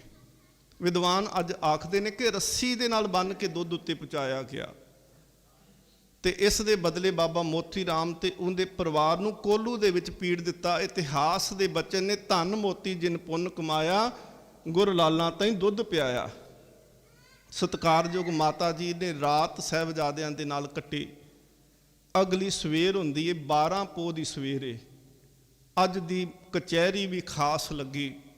ਅੱਜ ਮਲੇਰਕੋਟਲੇ ਵਾਲੇ ਨਵਾਬ ਸ਼ੇਰ ਮੁਹੰਮਦ ਖਾਨ ਨੂੰ ਵੀ ਸੱਦਿਆ ਗਿਆ। ਉੱਥੇ ਦਰਬਾਰ ਦੇ ਵਿੱਚ ਸਾਹਿਬਜ਼ਾਦੇ ਜਦੋਂ ਪਹੁੰਚੇ ਤੇ ਸ਼ੇਰ ਮੁਹੰਮਦ ਖਾਨ ਨੂੰ ਵਜ਼ੀਰ ਖਾਂ ਆਖਦਾ ਹੈ, ਕਹਿਣ ਲੱਗਾ ਦੇਖ ਅੱਜ ਤੇਰੇ ਵਾਸਤੇ ਬੜਾ ਚੰਗਾ ਦਿਨ ਹੈ। ਮਲੇਰਕੋਟਲੇ ਵਾਲਾ ਨਵਾਬ ਕਹਿੰਦਾ ਕਿਵੇਂ? ਕਹਿੰਦੇ ਤੇਰੇ ਭਰਾ ਨਾਹਰ ਖਾਂ ਤੇ ਤੇਰੇ ਭਤੀਜੇ ਨੂੰ ਗੁਰੂ ਗੋਬਿੰਦ ਸਿੰਘ ਨੇ ਚਮਕੌਰ 'ਚ ਮਾਰਿਆ। ਆ ਦੇਖ ਗੁਰੂ ਗੋਬਿੰਦ ਸਿੰਘ ਮਹਾਰਾਜ ਜੀ ਦੇ ਪੁੱਤਰ ਤੇਰੇ ਹਵਾਲੇ ਕੀਤੇ, ਜਿਵੇਂ ਮਰਜ਼ੀ ਇਹਨਾਂ ਤੋਂ ਬਦਲਾ ਲੈ ਲੈ। ਪਰ ਦੇਖੋ ਉਹ ਜਾਗਦੀ ਜ਼ਮੀਰ ਵਾਲਾ ਸੀ, ਉਹਦੇ ਅੰਦਰ ਧਰਮ ਅਜੇ ਬਾਕੀ ਸੀ। ਹਾਲਾਂਕਿ ਉਹ ਸਿੱਖੀ ਦਾ ਵੱਲ ਨਹੀਂ ਝੁਕਿਆ, ਉਹਨੇ ਸਿੱਖਾਂ ਦੇ ਨਾਲ ਹਮੇਸ਼ਾ ਲੜਾਈ ਕੀਤੀ। ਬਾਬਾ ਬੰਦਾ ਸਿੰਘ ਬਹਾਦਰ ਦੇ ਰਾਹ ਵਿੱਚ ਵੀ ਉਹ ਅੜਿਆ, ਪਰ ਉਹਨੇ ਇੱਕ ਵਾਰੀ ਹਾਦਾ ਮਾਰਿਆ। ਪ੍ਰੋਫੈਸਰ ਪੂਰਨ ਸਿੰਘ ਜੀ ਆਖਦੇ ਆ ਕਿ ਸਿੱਖ ਇੰਨੇ ਪਿਆਰ ਵਾਲੇ ਨੇ, ਜੇਕਰ ਕੋਈ ਇਹਨਾਂ ਨੂੰ ਪਿਆਰ ਕਰੇ ਇਹ ਆਪਣੀ ਜਿੰਦ ਵਾਰ ਦਿੰਦੇ ਨੇ, ਜੇਕਰ ਕੋਈ ਇਹਨਾਂ ਤੇ ਚੜ੍ਹਾਈ ਕਰਕੇ ਆਵੇ ਤਾਂ ਇਹ ਬਰਦਾਸ਼ਤ ਕਦੀ ਨਹੀਂ ਕਰਦੇ। ਜੇ ਉਹਨੇ ਹਾਂ ਦਾ ਨਾਰਾ ਮਾਰਿਆ ਹੈ ਨਾ ਤੇ ਸਿੱਖ ਅੱਜ ਤੱਕ ਉਸ ਗੱਲ ਦਾ ਮਾਣ ਰੱਖਦੇ ਪਏ ਆ। ਉਹਨੇ ਕਿਹਾ ਸੀ, ਕਹਿੰਦਾ ਇਹ ਤਾਂ ਮਾਸੂਮ ਨੇ ਤੇ ਇਸਲਾਮ ਕਹਿੰਦਾ ਬੱਚਿਆਂ ਨੂੰ ਨਹੀਂ ਮਾਰਿਆ ਜਾ ਸਕਦਾ, ਔਰਤਾਂ ਨੂੰ ਨਹੀਂ ਮਾਰਿਆ ਜਾ ਸਕਦਾ। ਉੱਥੇ ਫਿਰ ਕਹਿੰਦੇ ਨੇ ਸੁੱਚਾ ਆਨੰਦ ਨੇ ਜਿਹੜਾ ਸੀ ਉਹ ਬਲਦੀ ਦੇ ਉੱਤੇ ਹੋਰ ਤੇਲ ਪਾਇਆ। ਉਹ ਕਹਿੰਦਾ ਨਵਾਬ ਸਾਹਿਬ ਕਿੰਦੀਆਂ ਗੱਲਾਂ ਵਿੱਚ ਆਉਂਦੇ ਪਏ ਹੋ, ਕਿਉਂਕਿ ਵਜ਼ੀਰ ਖਾਂ ਆਖਦਾ ਈ ਮਾਸੂਮ ਅਸਤ, ਸੱਚੀ ਮੁੱਚੀ ਇਹ ਤਾਂ ਕੋਮਲ ਨੇ। ਪਰ ਉਹਨੇ ਕਿਹਾ ਨਹੀਂ ਕੋਮਲ ਨਹੀਂ, ਜੰਮਦੀਆਂ ਕੰਡੇ ਦੀਆਂ ਸੂਲਾਂ ਤਿੱਖੀਆਂ ਹੁੰਦੀਆਂ ਨੇ। ਇਹ ਕਿੱਥੋਂ ਦੀ ਸਿਆਣਪ? ਇੱਕ ਪਾਸੇ ਕਹੋ ਕਿ ਬਘਿਆੜ ਨੂੰ ਮਾਰਨਾ ਏ, ਦੂਜੇ ਪਾਸੇ ਉਹਦੇ ਬੱਚੇ ਪਾਲਦੇ ਪਏ ਜੇ। ਇੱਕ ਪਾਸੇ ਸੱਪ ਨੂੰ ਮਾਰਨਾ ਤੇ ਦੂਸਰੇ ਪਾਸੇ ਸਪੋਲਿਆਂ ਨੂੰ ਜੀਵਤ ਛੱਡ ਦੇਣਾ। ਨੀਕੇ ਬਾਰਕ ਨਹਿ ਤੁਮ ਜਾਨੋ, ਨਾਗੋਂ ਕੇ ਜੇ ਪੂਤ ਪਛਾਨੋ। ਕਹਿੰਦੇ ਇਹਨਾਂ ਨੂੰ ਛੋਟੇ ਬੱਚੇ ਨਾ ਸਮਝੋ, ਇਹ ਤੇ ਨਾਗਾਂ ਦੇ ਪੁੱਤਰ ਨੇ। ਉੱਥੇ ਫਿਰ ਕਹਿੰਦੇ ਨੇ ਕਿ ਸਤਿਗੁਰੂ ਮਹਾਰਾਜ ਜੀ ਦੇ ਲਾਲਾਂ ਨੂੰ ਵਿਰੋਧੀ ਸਾਬਤ ਕਰਨ ਵਾਸਤੇ, ਬਾਗੀ ਸਾਬਤ ਕਰਨ ਵਾਸਤੇ ਸੁੱਚਾ ਆਨੰਦ ਜਿਹੜਾ ਹੈ ਉਹਨੇ ਕਿਹਾ ਜੇਕਰ ਸਾਹਿਬਜ਼ਾਦਿਓ ਜੇ ਤੁਹਾਨੂੰ ਬੱਚਿਓ ਛੱਡ ਦਈਏ ਤਾਂ ਕੀ ਕਰੋਗੇ? ਉਹ ਕਹਿੰਦੇ ਅਸੀਂ ਆਨੰਦਪੁਰ ਸਾਹਿਬ ਤੇ ਉੱਜੜ ਗਿਆ, ਹੁਣ ਅਸੀਂ ਜੰਗਲਾਂ ਵਿੱਚ ਜਾਵਾਂਗੇ। ਅਸੀਂ ਜੰਗਲਾਂ ਵਿੱਚ ਜਾ ਕੇ ਸਿੱਖਾਂ ਨੂੰ ਇਕੱਠੇ ਕਰਾਂਗੇ, ਅਸੀਂ ਹਥਿਆਰ ਇਕੱਠੇ ਕਰਾਂਗੇ, ਅਸੀਂ ਘੋੜੇ ਇਕੱਠੇ ਕਰਾਂਗੇ, ਅਸੀਂ ਫੌਜ ਬਣਾ ਕੇ ਤੁਹਾਡੇ ਦੇ ਨਾਲ ਜੰਗ ਆ ਕੇ ਕਰਾਂਗੇ। ਸੁੱਚਾ ਆਨੰਦ ਆਖਦਾ ਹੈ, ਕਹਿੰਦੇ ਫਿਰ ਕੀ ਕਰੋਗੇ? ਕਹਿੰਦੇ ਵਜ਼ੀਰ ਖਾਂ ਤੇਰਾ ਸਿਰ ਲੱਥੇਗਾ ਤੇ ਤੇਰਾ ਸਿਰ ਜ਼ਮੀਨ ਦੇ ਉੱਤੇ ਡਿੱਗੇਗਾ। ਇਹ ਸਾਡੀ ਜਿਹੜੀ ਜੰਗ ਦੀ ਫਤਿਹ ਹੋਵੇਗੀ। ਤੇ ਇਹ ਇਕੱਲੇ ਸਾਹਿਬਜ਼ਾਦਿਆਂ ਦੇ ਉੱਥੇ ਬਚਨ ਨਹੀਂ, ਬੱਚਿਆਂ ਵਾਲੀ ਗੱਲ ਨਹੀਂ ਕੱਲੀ, ਇਹ ਉਹਨਾਂ ਦੇ ਭਵਿੱਖ ਦੇ ਬਚਨ ਸੀ ਕਿ ਜੋ ਸਾਹਿਬਜ਼ਾਦਿਆਂ ਨੇ ਕਿਹਾ ਉਹ ਬਾਬਾ ਬੰਦਾ ਸਿੰਘ ਬਹਾਦਰ ਨੇ ਕਰਕੇ ਦਿਖਾਇਆ। ਉਹ ਭਰੇ ਦੀਵਾਨ ਦੇ ਵਿੱਚ ਸਾਹਿਬਜ਼ਾਦਿਆਂ ਨੇ ਆਖਿਆ ਸੀ ਕਿ ਫੌਜ ਇਕੱਠੀ ਕਰਕੇ ਆਵਾਂਗੇ। ਜਿੱਦਣ ਬਾਬਾ ਬੰਦਾ ਸਿੰਘ ਬਹਾਦਰ ਚਮਕੌਰ ਦੀ ਗੜੀ ਸਤਿਗੁਰ ਮਹਾਰਾਜ ਜੀ ਦੇ ਲਾਲਾਂ ਦੇ ਫਤਿਹਗੜ੍ਹ ਸਾਹਿਬ ਸਰਹੰਦ ਦੀਆਂ ਨੀਆਂ ਦਾ ਬਦਲਾ ਲੈਣ ਵਾਸਤੇ ਚੜਿਆ, ਚੱਪੜ ਚਿੜੀ ਦੇ ਮੈਦਾਨ ਦੇ ਵਿੱਚ, ਉੱਥੇ ਮਾਝਾ ਕੀ, ਮਾਲਵਾ ਕੀ, ਦੁਆਬਾ ਕੀ, ਹਰ ਥਾਂ ਤੋਂ ਸਿੱਖ ਆਇਆ। ਤੇ ਹਰ ਸਿੱਖ ਆਖਦਾ ਸੀ ਕਿ ਅੱਜ ਕੇਵਲ ਸਾਡੀਆਂ ਅੱਖਾਂ ਦੇ ਵਿੱਚ ਮਾਤਾ ਗੁਜਰੀ ਤੇ ਛੋਟੇ ਸਾਹਿਬਜ਼ਾਦਿਆਂ ਦੀ ਤਸਵੀਰ ਆ। ਅਸੀਂ ਸਾਹਿਬਜ਼ਾਦਿਆਂ ਤੇ ਮਾਤਾ ਜੀ ਵਾਸਤੇ ਲੜਦੇ ਪਏ ਹਾਂ। ਉਹਨਾਂ ਨੇ ਕਿਹਾ ਸੀ ਕਿ ਤੇਰੇ ਟੁਕੜੇ ਕਰਕੇ ਅਸੀਂ ਸੁੱਟ ਦੇਵਾਂਗੇ। ਅੱਜ ਵੀ ਸਰਹੰਦ ਜਾ ਕੇ ਦੇਖ ਲਓ ਜੀ, ਵਜ਼ੀਰ ਖਾਂ, ਸੂਬੇਦਾਰ ਵਜ਼ੀਰ ਖਾਂ ਦੀ ਕੋਈ ਕਬਰ ਨਹੀਂ ਉੱਥੇ, ਕੋਈ ਮੜੀ, ਕੋਈ ਯਾਦਗਾਰ ਨਹੀਂ ਉੱਥੇ ਰਹਿ ਗਈ। ਉਹਦੇ ਸਰੀਰ ਦੇ ਟੁਕੜੇ ਕਰਕੇ ਸਿੱਖਾਂ ਨੇ ਮਿੱਟੀ ਦੇ ਵਿੱਚ ਰੋਲ ਦਿੱਤੇ ਸੀ। ਜੋ ਸਾਹਿਬਜ਼ਾਦੇ ਕਚਹਿਰੀ ਦੇ ਵਿੱਚ ਆਖਦੇ ਆ, ਉਹ ਸਿੱਖਾਂ ਨੇ ਉਹ ਬਚਨ ਪੂਰੇ ਕਰਕੇ ਦਿਖਾ ਦਿੱਤੇ। ਜਦੋਂ ਉਹਨਾਂ ਨੇ ਕਿਹਾ ਤੇਰਾ ਸਿਰ ਕਤਲ ਕਰ ਦੇਵਾਂਗੇ, ਤੇਰੇ ਟੁਕੜੇ ਕਰ ਦੇਵਾਂਗੇ, ਸੁੱਚਾ ਆਨੰਦ ਆਖਦਾ, ਕਹਿੰਦੇ ਦੇਖੋ ਇਹਨਾਂ ਦੇ ਬਾਗੀ ਸੁਰ, ਇਹ ਬਾਗੀ ਨੇ ਤੇ ਬਾਗੀਆਂ ਵਾਲੀਆਂ ਗੱਲਾਂ ਕਰਦੇ ਆ, ਇਹਨਾਂ ਦੇ ਖੂਨ ਵਿੱਚ ਬਾਗੀ ਪੁਣਾ ਹੈ। ਉੱਥੇ ਮਲੇਰਕੋਟਲੇ ਦਾ ਨਵਾਬ ਹਾ ਦਾ ਨਾਰਾ ਮਾਰ ਕੇ ਗਿਆ, ਕਹਿੰਦਾ ਨਹੀਂ ਗਲਤ ਕਰਦੇ ਪਏ। ਉਹ ਚਲੇ ਗਿਆ ਦਰਬਾਰ ਵਿੱਚੋਂ ਉੱਠ ਕੇ। ਦੁਨਾ ਸਿੰਘ ਹੰਡੋਰੀਆ ਆਖਦਾ ਹੈ ਸਾਹਿਬਜ਼ਾਦਿਆਂ ਦੇ ਸਰੀਰ ਤੇ ਸ਼ਮਕਾਂ ਵੀ ਮਾਰੀਆਂ ਗਈਆਂ, ਤੂਤ ਦੀ ਸ਼ਮਕ ਲੈ ਕੇ ਤੇ ਉਹਨਾਂ ਨੂੰ ਮਾਰਿਆ ਗਿਆ, ਉਹਨਾਂ ਦੇ ਸਰੀਰ ਦੇ ਉੱਤੇ ਮਾਰਦੇ ਆ। ਸਾਹਿਬਜ਼ਾਦਿਆਂ ਦੇ ਹੱਥਾਂ ਦੇ ਵਿੱਚ ਦੇਖੋ ਕਿੰਨੇ ਕੋਮਲ ਹੱਥ। ਭਾਈ ਚੌਂਪਾ ਸਿੰਘ ਵਿਦਵਾਨ ਸੀ ਕੌਮ ਦੇ, ਉਹ ਕਧਾੜੇ ਚੁੱਕ ਲੈਂਦੇ ਸੀ, ਉਹ ਘੋੜਾ ਬੰਨ੍ਹਣਾ ਤੇ ਸਾਹਿਬਜ਼ਾਦਾ ਬਾਬੇ ਫਤਿਹ ਸਿੰਘ ਨੇ ਉੱਤੇ ਬੈਠ ਜਾਣਾ। ਵਿਦਵਾਨਾਂ ਦੀ ਗੋਦ ਵਿੱਚ ਰਹੇ। ਸਿੱਖ ਤਾਂ ਸਾਹਿਬਜ਼ਾਦਿਆਂ ਨੂੰ ਨੰਗੇ ਪੈਰੀ ਨਹੀਂ ਸੀ ਤੁਰਨ ਦਿੰਦੇ, ਚੁੱਕ ਲੈਣਾ, ਪਿਆਰ ਇੰਨਾ ਕਰਨਾ। ਕੋਮਲ ਸਰੀਰ, ਫੁੱਲਾਂ ਵਰਗੇ ਉਹ ਸਾਹਿਬਜ਼ਾਦੇ। ਉਹਨਾਂ ਸਾਹਿਬਜ਼ਾਦਿਆਂ ਦੀਆਂ ਉਂਗਲਾਂ ਦੇ ਵਿੱਚ ਰੂੰ ਦੇ ਪਲੀਤੇ ਰੱਖੇ ਜਾਂਦੇ ਆ। ਉਹਨਾਂ ਪਲੀਤਿਆਂ ਨੂੰ ਅੱਗ ਲਾ ਕੇ ਹੱਥਾਂ ਦੀ ਚਮੜੀ ਨੂੰ ਸਾੜਿਆ ਗਿਆ ਤੇ ਬਾਰ-ਬਾਰ ਪੁੱਛਦੇ ਨੇ, ਕਹਿੰਦੇ ਇਸਲਾਮ ਕਬੂਲ ਕਰ ਲਓ, ਨਹੀਂ ਤੇ ਹੋਰ ਦੁੱਖ ਮਿਲ ਸਕਦੇ ਆ। ਮੈਂ ਆਖਦਾ ਹਾਂ ਕਿ ਅਸੀਂ ਸੱਚੀ ਮੁੱਚੀ ਪਰਿਵਾਰਾਂ ਵਾਲੇ ਆ ਨਾ, ਤੇ ਜੇ ਅਸੀਂ ਮਨ ਦੇ ਵਿੱਚ ਜਰਾ ਜਿੰਨਾ ਵੀ ਇਹ ਗੱਲ ਨੂੰ ਸੋਚ ਕੇ ਦੇਖੀਏ ਕਿ ਸਾਡੇ ਬੱਚੇ ਦੇ ਹੱਥ ਤੇ ਕੋਈ ਸੱਟ ਹੀ ਲੱਗ ਜਾਏ ਨਾ, ਅਚਾਨਕ ਹੱਥ ਹੀ ਕਿਤੇ ਗਰਮ ਚੀਜ਼ ਨੂੰ ਲੱਗ ਗਿਆ, ਤੇ ਸਾਡੇ ਮਨ ਦੇ ਉੱਤੇ ਉਦੋਂ ਕੀ ਬੀਤਦੀ ਹੋਵੇਗੀ। ਅਸੀਂ ਦੌੜਦੇ ਹਾਂ, ਪੱਟੀ ਕਰੋ, ਬਰਨੌਲ ਲਾਓ, ਪਾਣੀ ਵਿੱਚ ਪਾਓ, ਆਹ ਕਰੋ, ਉਹ ਕਰੋ। ਪਰ ਧੰਨ ਸੀ ਉਹ ਸਾਹਿਬਜ਼ਾਦੇ ਜਿਨ੍ਹਾਂ ਨੇ ਇਹ ਸਾਰਾ ਕੁਝ ਸਹਾਰਿਆ ਤੇ ਇਹ ਨਹੀਂ ਕਿਹਾ ਕਿ ਅਸੀਂ ਤੁਹਾਡੇ ਅੱਗੇ ਝੁਕ ਜਾਵਾਂਗੇ। ਸਾਹਿਬਜ਼ਾਦਿਆਂ ਨੂੰ ਪਿੱਪਲ ਦੇ ਨਾਲ ਬੰਨ੍ਹ ਕੇ ਗੁਲੇਲ ਦੇ ਵਿੱਚ ਰੋੜੇ ਵੱਟੇ ਪਾ ਕੇ ਉਹ ਵੀ ਮਾਰੇ ਗਏ। ਸਾਹਿਬਜ਼ਾਦੇ ਬਾਬਾ ਫਤਿਹ ਸਿੰਘ ਦੀ ਅੱਖ ਤੇ ਵੀ ਲੱਗਦਾ ਹੈ, ਲਹੂ ਵੀ ਨਿਕਲਿਆ ਉੱਥੇ ਅੱਖ ਚੋਂ।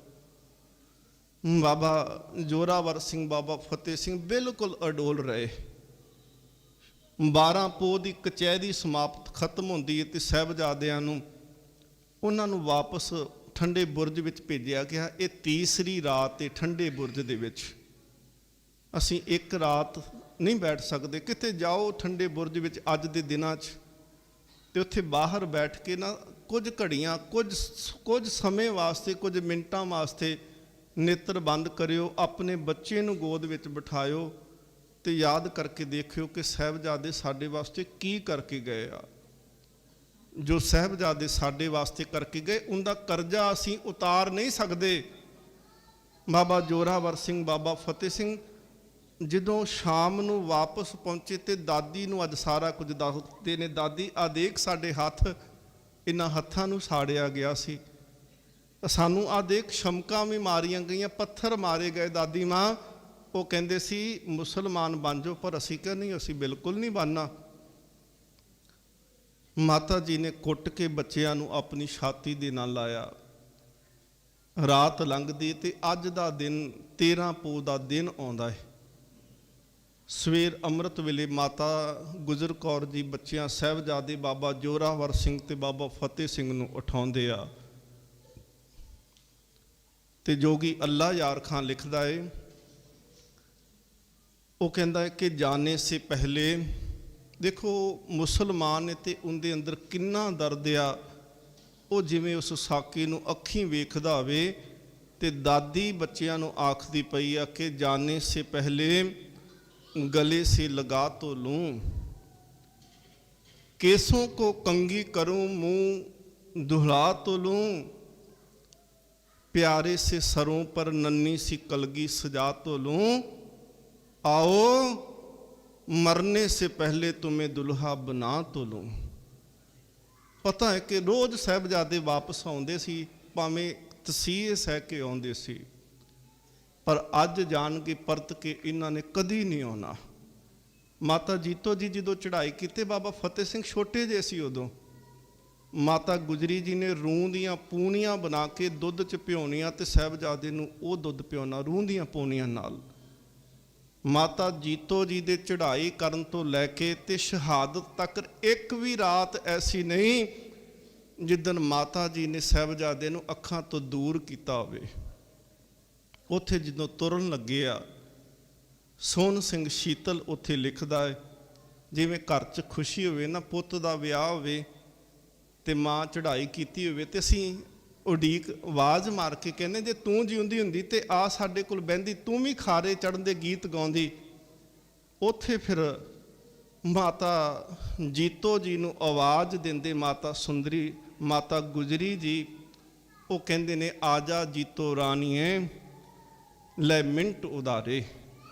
माता जीतो जी चढ़ाई कर चुके कदों दे, पर जिवें उन्होंने सचखंड चों आवाज़ मार के कहंदे ने आजा जीतो राणीए लै मिंट उदारे, तक ले मेरी बच्चीए चन चढ़दे खारे। खारा शब्द तो समझते हैं ना, खारे चाढ़ना ब्याहन वास्ते, ब्याहन तो पहलों जिहड़ा नवाया जाता खारे। तक ले मेरी बच्चीए चन चढ़दे खारे, किन्ने सेरे लगदे इस उमरे प्यारे। सेरे किन्ने सोहने लगदे मेरे पुत्तरां नूं, आ तक देख आखे। टुटणगे अज अंबरों, टुटणगे अज अंबरों दो अरशी तारे, चानन चानन होणगे ब्रह्मंड अंधियारे। ते कहंदे इन्ना चानन होवेगा तक के फिक्के पैणगे सूरज चंद तारे। इस चानन नूं तेरे लालां दे चानन नूं तक के कहंदे चंद ते तारे भी फिक्के पै जाणगे। उत्थे फिर साहिबजादियां नूं जदों लैण वास्ते सिपाही आए ते माता जी कुट के गले दे नाल लाउंदे ने, ते गले नाल लाउण तो बाद जदों तोड़दे ने ते साहिबजादे गोडी हथ ला के फतेह बुलाउंदे ने।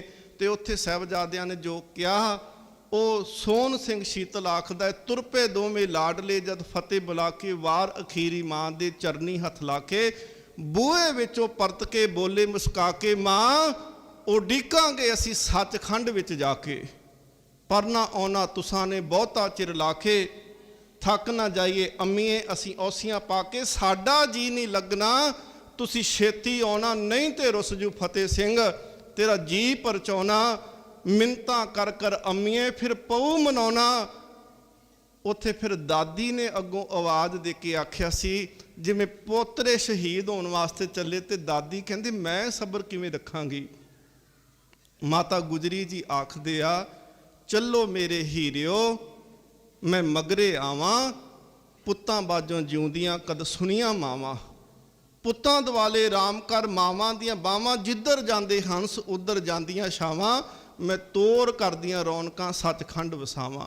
साहिबजादियां नूं मैदान दे विच उत्थे लैके गए जिथे गुरुद्वारा फतेहगढ़ साहिब नीआं दे विच खिलारिया गया। नीआं चिननियां शुरू होईयां। शाशल बेग ते बाशल बेग अपनी वो पेशी भुगतन वास्ते आए, उन्हां नूं सज़ा हो सकदी सी। वो कहंदे असीं साहिबजादे नूं कतल कर दांगे जे साडा केस माफ़ कर दो। तां साहिबजादे नूं पुछया गया, कहंदे तुहाडी जान चली जाएगी, की मिलेगा, छड्डो जिद, जाना बचाओ अपनियां। उत्थे फिर साहिबजादे ने जो बचन कहे, जोगी अल्लाह यार खां लिखदा है, वो कहंदा है कि हम जान दे के औरों की जाने बचा चले। अज जिहड़े असीं सुख दे नाल बैठे हैं ना, ये इस करके बैठे हैं कि साहिबजादियां ने अपना खून डोलिया, तां बैठे हुए हैं असीं। हम जान दे के औरों की जाने बचा चले, सिक्खी की नींव हम है सरों पर उठा चले, सिखों की सल्तनत का पौधा लगा चले। सिखां दी सल्तनत, सिखां दे राज दा कहंदे असीं बूटा ला के चले आ। गद्दी तो अब तक तो ताज बस कौम पाएगी, दुनिया से जुल्म का निशान तक मिटाएगी। उत्थे साहिबजादियां नूं फिर नीआं विच चिन्ना शुरू किया। इतिहास आखदा है कि बाबा फतेह सिंह दी चपनियां भी तेसी मार के तोड़ दित्तियां गईयां, चिट्टियां पजामियां खून दे नाल लाल हो चुकियां सी। नीआं ਉਸਰਦੀਆਂ ਗਈਆਂ, ਦਮ ਘੁੱਟਣਾ ਸ਼ੁਰੂ ਹੋਇਆ। ਪੂਰਾ ਨੀਹਾਂ ਦੇ ਵਿੱਚ ਸਾਹਿਬਜ਼ਾਦਿਆਂ ਨੂੰ ਲੁਕੋ ਦਿੱਤਾ ਗਿਆ ਤੇ ਦਮ ਘੁੱਟਣ ਦੇ ਨਾਲ ਸਾਹਿਬਜ਼ਾਦੇ ਬੇਹੋਸ਼ ਹੁੰਦੇ ਆ। ਸਾਹਿਬਜ਼ਾਦਿਆਂ ਦੇ ਬੇਹੋਸ਼ ਹੋਣ ਤੋਂ ਬਾਅਦ ਉਹ ਨੀਂਹ, ਉਹ ਕੰਧ ਡਿੱਗਦੀ ਆ। ਸ਼ਾਸਲ ਬੇਗ ਤੇ ਬਾਸ਼ਲ ਬੇਗ ਉਹ ਸਾਹਿਬਜ਼ਾਦੇ ਨੂੰ ਇੱਟਾਂ ਤੋਂ ਧੂ ਕਰਕੇ ਉਹ ਮੈਦਾਨ ਦੇ ਵਿੱਚ ਲੈ ਆਉਂਦੇ ਆ ਤੇ ਮੈਦਾਨ ਦੇ ਵਿੱਚ ਲਿਆ ਕੇ ਗੋਡਿਆਂ ਦੇ ਉੱਤੇ ਸਿਰ ਲਾ ਕੇ ਤੇ ਇੱਥੋਂ ਠੋਡੀ ਨੂੰ ਫੜਦੇ ਆ ਤੇ ਗਲੇ ਦੇ ਉੱਤੇ ਉਹ ਤੇਜ਼ ਹਥਿਆਰ ਦੇ ਨਾਲ ਸਾਹ ਰੱਗ ਨੂੰ ਕੱਟਦੇ ਆ। ਸਾਹ ਰੱਗ ਨੂੰ ਜ਼ਿਬਾ ਕੀਤਾ ਗਿਆ ਉੱਥੇ। ਬਾਬਾ ਜ਼ੋਰਾਵਰ ਸਿੰਘ, ਉਹਨਾਂ ਦਾ ਜ਼ਖਮ ਜ਼ਿਆਦਾ ਡੂੰਘਾ ਸੀ। ਬਾਬਾ ਜ਼ੋਰਾਵਰ ਸਿੰਘ ਦੀ ਸ਼ਹਾਦਤ ਉਸੇ ਵੇਲੇ ਹੀ ਹੋ ਜਾਂਦੀ ਆ। ਬਾਬਾ ਫਤਿਹ ਸਿੰਘ ਦਾ ਜ਼ਖਮ ਜ਼ਿਆਦਾ ਡੂੰਘਾ ਨਹੀਂ ਸੀ, ਖੂਨ ਹੌਲੀ ਹੌਲੀ ਗਲੇ ਥਾਣੀ ਵਗਿਆ। 12.5 ਮਿੰਟ ਬਾਬਾ ਫਤਿਹ ਸਿੰਘ ਜੀ ਦੇ ਪੈਰ ਹਿੱਲਦੇ ਰਹੇ। 12.5 ਮਿੰਟਾਂ ਬਾਅਦ ਬਾਬਾ ਫਤਿਹ ਸਿੰਘ ਦੀ ਸ਼ਹਾਦਤ ਹੁੰਦੀ ਆ। ਲਾਗੇ ਹੀ ਦਮਾਲਸਰ ਗੁਰਦੁਆਰਾ ਹੈ ਜੀ, ਫਤਿਹਗੜ੍ਹ ਸਾਹਿਬ ਦੇ ਕੋਲ। ਸਾਹਿਬਜ਼ਾਦਿਆਂ ਦੀਆਂ ਲਾਸ਼ਾਂ ਚੁੱਕ ਕੇ ਤੇ ਉੱਥੇ ਸੁੱਟ ਦਿੱਤੀਆਂ ਗਈਆਂ ਕਿ ਕੋਈ ਜਾਨਵਰ ਖਾ ਲਵੇਗਾ। ਇਤਿਹਾਸ ਆਖਦਾ ਹੈ ਕਿ ਇੱਕ ਸ਼ੇਰ, ਪਤਾ ਨਹੀਂ ਕਿੱਥੋਂ ਉਹ ਸ਼ੇਰ ਆਇਆ ਤੇ ਸੱਚਮੁੱਚ ਉਹ ਸ਼ੇਰ ਦੇ ਬੱਚਿਆਂ ਦੀ, ਭਾਵੇਂ ਸ਼ਹੀਦ ਹੋ ਚੁੱਕੇ ਸੀ, ਉਹਨਾਂ ਦੇ ਸਰੀਰਾਂ ਦੀ ਰਾਖੀ ਕਰਨ ਵਾਸਤੇ ਆਇਆ ਹੈ। ਉਹ ਸਾਰੀ ਰਾਤ ਉਹ ਸ਼ੇਰ ਨੇ ਪਹਿਰਾ ਦਿੱਤਾ। ਅਗਲੀ ਸਵੇਰ ਟੋਡਰ ਮੱਲ ਨੇ ਕਿਹਾ ਕਿ ਮੈਂ ਇਹਨਾਂ ਦੇ ਸੰਸਕਾਰ ਕਰਨਾ ਚਾਹੁੰਦਾ। ਮਾਤਾ ਜੀ ਠੰਡੇ ਬੁਰਜ ਵਿੱਚ ਸ਼ਹੀਦ ਹੋ ਚੁੱਕੇ ਸੀ। ਕਿਹਾ ਕਿ ਜਗ੍ਹਾ ਮੁੱਲ ਖਰੀਦਣੀ ਪਵੇਗੀ। ਆ ਦੇਖੋ, ਲਵਾਰਸ ਲਾਸ਼ ਵੀ ਕੋਈ ਪਈ ਹੋਵੇ ਤੇ ਲੋਕੀ ਕਹਿੰਦੇ ਨਹੀਂ ਚਲੋ ਅਸੀਂ ਸੰਸਕਾਰ ਕਰ ਦਿੰਦੇ ਆ। ਜਿਨਨੇ ਆਪਣਾ ਸਾਰਾ ਕੁਝ ਵਾਰ ਦਿੱਤਾ, ਉਹਦੇ ਪੁੱਤਰਾਂ ਦਾ ਸੰਸਕਾਰ ਕਰਨ ਨੂੰ ਕੋਈ ਤਿਆਰ ਨਹੀਂ। ਸਾਹਿਬਜ਼ਾਦਿਆਂ ਦੇ ਸੰਸਕਾਰ ਵਾਸਤੇ ਜ਼ਮੀਨ ਜੋਤੀ ਸਰੂਪ ਵਾਲੇ ਅਸਥਾਨ ਵਾਲੀ 2.5 ਗਜ ਜ਼ਮੀਨ ਜਿਹੜੀ ਸੀ ਉਹ ਮੋਹਰਾਂ ਖੜੀਆਂ ਕਰਕੇ ਵਿਛਾ ਕੇ ਲਈ ਗਈ। ਬਾਬਾ ਮੋਤੀ ਰਾਮ ਨੇ ਲੱਕੜਾਂ ਇਕੱਠੀਆਂ ਕੀਤੀਆਂ। ਸਰੀਰ ਵਿਚਕਾਰ ਮਾਤਾ ਜੀ ਤੇ ਖੱਬੇ ਤੇ ਸੱਜੇ ਸਾਹਿਬਜ਼ਾਦਿਆਂ ਦੇ ਸਰੀਰ ਰੱਖੇ ਗਏ।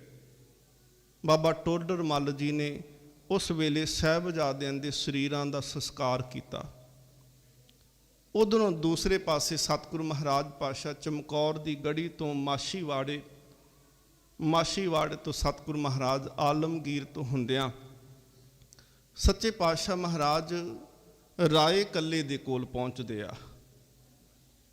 ਰਾਏ ਕੱਲੇ ਦੇ ਕੋਲ ਜਿਸ ਵੇਲੇ ਪਹੁੰਚੇ, ਉੱਥੇ ਫਿਰ ਨੂਰਾ ਮਾਹੀ ਜਿਹੜਾ ਸੀ ਉਹ ਸਿਨਿਆ ਲੈ ਕੇ ਆਇਆ, ਭੇਜਿਆ ਗਿਆ। ਮਹਾਰਾਜ ਕਹਿੰਦੇ ਪਤਾ ਕਰਕੇ ਆ ਮੇਰੇ ਪੁੱਤਰਾਂ ਦੇ ਨਾਲ ਕੀ ਹੋਇਆ।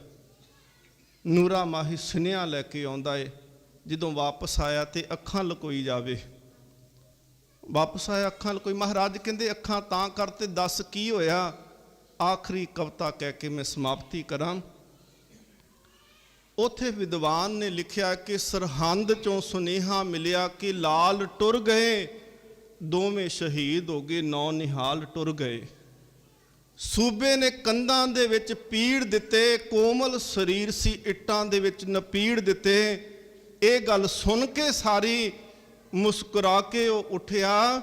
ਸਤਿਗੁਰੂ ਨੇ ਆ ਕੇ ਨੂਰੇ ਕੋਲੋਂ ਪੁੱਛਿਆ, ਤੂੰ ਰੂਬਰੂ ਸੈਂ, ਕੋਈ ਗੱਲ ਨਾ ਲੁਕਾਈ, ਤੂੰ ਸੱਚ ਸੱਚ ਦੱਸੀ, ਕੋਈ ਭੇਦ ਨਾ ਲੁਕਾਈ। ਮੇਰੇ ਕੋਈ ਹਿੰਜ ਤੇ ਨਹੀਂ ਕੇਰੀ, ਕੋਈ ਆਹ ਤੇ ਨਹੀਂ ਕੱਢੀ, ਮੇਰੇ ਲਾਲਾ ਨੇ ਉੱਚੀ ਕੋਈ ਸਾਹ ਤੇ ਨਹੀਂ ਕੱਢੀ, ਅਥਰੂ ਤੇ ਨਹੀਂ ਡਿੱਗਿਆ, ਹਾਏ ਤੇ ਨਹੀਂ ਆਖਿਆ, ਮੇਰੇ ਲਾਲਾ ਨੇ ਉੱਚੀ ਹਾਂ ਤੇ ਨਹੀਂ ਕਿਹਾ। ਉੱਥੇ ਕੋਈ ਹਿੰਜ ਤੇ ਨਹੀਂ ਕੇਰੀ, ਕੋਈ ਆਹ ਤੇ ਨਹੀਂ ਕੱਢੀ, ਮੇਰੇ ਲਾਲਾ ਨੇ ਉੱਚੀ ਕੋਈ ਸਾਹ ਤੇ ਨਹੀਂ ਕੱਢੀ। ਤੇਸੀ ਨਾਲ ਜਦ ਸੱਟ ਲੱਗੀ ਸੀ ਕਰਾਰੀ, ਮੇਰੇ ਫਤਿਹ ਸਿੰਘ ਨੇ ਉੱਚੀ ਉਦੋਂ ਚੀਕ ਤੇ ਨਹੀਂ ਮਾਰੀ। ਤੇਸੀ ਦੇ ਨਾਲ ਕਰਾਰੀ ਸੱਟ ਗੋਡੇ ਦੇ ਉੱਤੇ ਜਦੋਂ ਵੱਜੀ ਆ, ਮੇਰੇ ਲਾਲਾ ਨੇ ਉਸ ਵੇਲੇ ਕਿਤੇ ਉੱਚੀ ਚੀਕ ਤੇ ਨਹੀਂ ਸੀ ਮਾਰੀ। ਫਤਿਹ ਸਿੰਘ ਉੱਚੀ ਤੇ ਨਹੀਂ ਚੀਕਿਆ। ਇਹ ਵੀ ਕਹਿਣ ਦਾ ਵੱਖਰਾ ਅੰਦਾਜ਼ ਸੀਗਾ। ਰੁਕੋ, ਜੋ ਗੋਬਿੰਦ ਨੇ ਵਜਾਇਆ ਉਹ ਸਾਜ਼ ਵੱਖਰਾ ਸੀਗਾ। ਉਸ ਤੋਂ ਬਾਅਦ ਜੋਗੀ ਸਮਾਪਤੀ ਇੱਥੇ ਕਰਦਾ ਹੈ।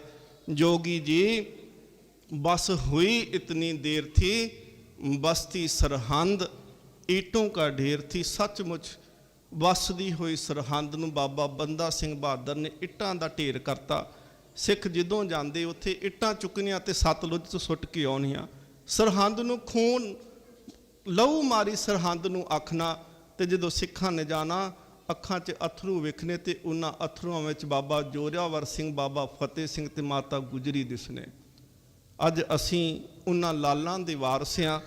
अखीरली गल आख के समाप्ति करा। महाराज ने कहा सी तलवंडी साबो के स्थान ते इन पुत्रन के सीस पर वार दिए सुत चार, चार मुए तो क्या हुआ जीवत कई हजार। साडे वाले इशारा करके आख्या सी कि ये मेरे फतेह सिंह आ, ये मेरा अजीत सिंह आ। ते अज साडे विचों महाराज अजीत सिंह जुझार सिंह वेखना चाहुंदे आ। सच्चे पातशाह महाराज किरपा करन। असीं जदों गुरु कोल आईए ते उदों असीं मन दे विच सोचीए कि साडे च फतेह सिंह दिसदा है, ते जे हाँ दी आवाज़ आवे तो समझो जीवन सफला होया। बोलदियां होइयां बेअंत भुल्लां दी खिमा। बहुत ही सत्कारयोग मेरे वीर भाई सुखप्रीत सिंह जी खालसा, अक्सर असीं मिलदे हां, ਅੰਮ੍ਰਿਤਸਰ समागम होंदे ने ते इकट्ठियां हाज़री पहलों अगे ये हाज़री भरदे सी ते पिछों मैं हाज़री भरनी। अज समा महाराज ने बख्शिया कि पहलों दास ने हाज़री ते फिर भाई सुखप्रीत सिंह जी खालसा, उन्होंने आप संगत के नाल गुरबानी कीर्तन की सांझ 9 बजे तक गुरबानी कीर्तन आप जी ने सरवण कराउणगे जी। बोलदियां होइयां बेअंत भुल्लां दी खिमा। सबना दा धन्नवाद। गुरु नानक मिशन सेवक सभा का धन्नवाद। आप संगत के दर्शन कराए जी। कोटान कोट शुक्र गुरु ग्रंथ साहिब महाराज जी का। आओ सत्कारयोग भाई सुखप्रीत सिंह जी खालसा दे रागी जत्थे पासों गुरबानी कीर्तन सरवण करिए जी। बुलाओ फतेह आखो जी। वाहिगुरू जी का खालसा, वाहिगुरू जी की फतेह। वाहिगुरू जी का खालसा, वाहिगुरू जी।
वाहिगुरू।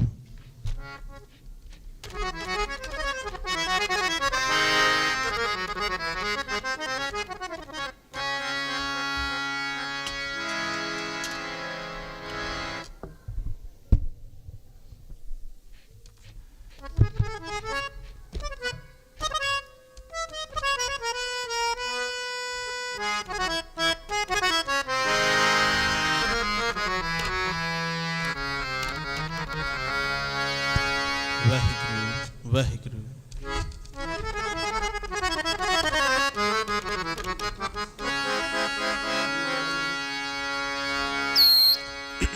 वाहिगुरू वाहिगुरू।